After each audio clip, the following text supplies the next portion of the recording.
salah menjadi soleh dengan wasilah taubat.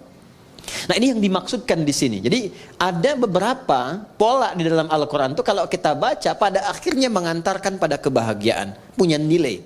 Nah, nilai ini akan kemudian ditampakkan saat kembali pulang, dikonfirmasi. Di dunia bentuknya keberkahan, bertambah nilai kebaikan.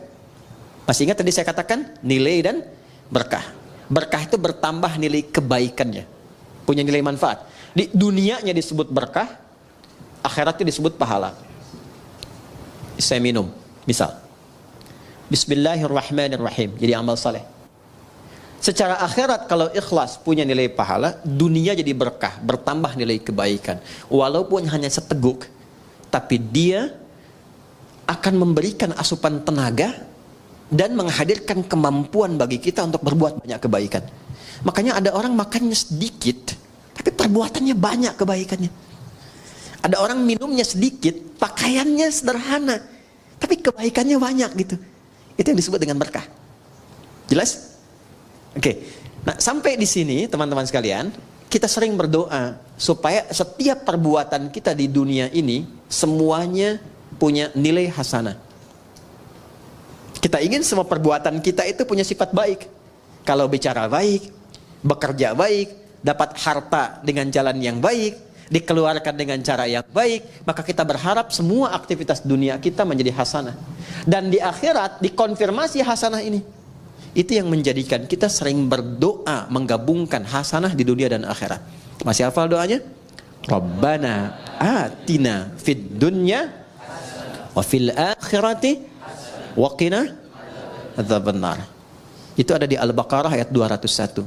Wa minhum may yaqulu rabbana atina fid dunya hasanah wa fil akhirati hasanah waqina. Pertanyaannya, seberapa besar kita mengetahui bahwa doa kita itu terjawab? Tinggal dievaluasi. Apakah pakaian ini berkah? Berkah artinya mengantarkan pada kebaikan. Pakaian yang dipakai tidak menampakkan aurat yang tidak Allah sukai. Pakaian yang dikenakan menampilkan apapun bentuknya, berjaskah, berdasikah, berjubahkah, berbatikkah, tapi pakaian itu menuntun kita kepada kreasi perbuatan-perbuatan mulia sesuai dengan aktivitas yang melekat pada diri kita. Anda boleh jadi apapun, tapi pakaian yang dipakai itu akan bersaksi di hadapan Allah.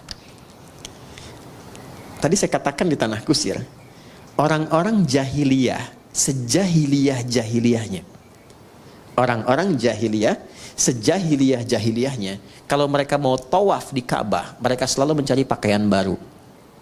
Nanti kalau belajar sirah, Anda akan temukan kisah ini. Ternyata mereka punya prinsip, kenapa harus pakaian baru? Karena pakaian lama boleh jadi pernah dipakai untuk berbuat maksiat. Jadi untuk tawaf pun mereka malu kalau pakai pakaian hasil dari maksiat. Padahal itu umat jahiliyah. Jadi kalau sekarang ada orang pakai pakaian dari hasil mencuri dibawa ke masjid, itu standarnya di bawah jahiliyah. Paham ya?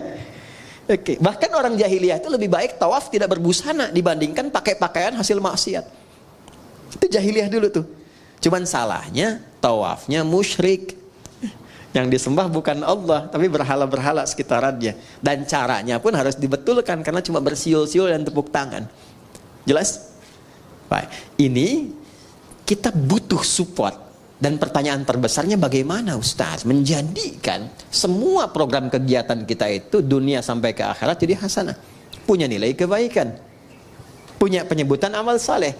Maka rumusnya hadis yang di awal tadi kita bacakan, diawali oleh dinda kita tadi saat membaca dalam MC melalui hadis Nabi sallallahu alaihi wasallam. Kuncinya Bismillahirrahmanirrahim. Maka kata Nabi, setiap perbuatan yang baik-baik. Karena bismillah itu melekatnya pada yang baik.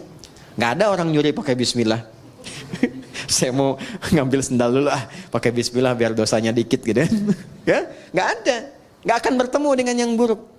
Karena itu kata Nabi, kalau kita ingin melatih menjadi pribadi yang lebih baik, bicaranya baik, berkatanya baik, jadi suami-suami yang baik, istri-istri yang baik, murid-murid yang baik, guru-guru yang baik, maka biasakan Bismillahirrahmanirrahim. Mau ngerjakan apapun. Nah, itu namanya tamhid, namanya tilawah, namanya tafsir.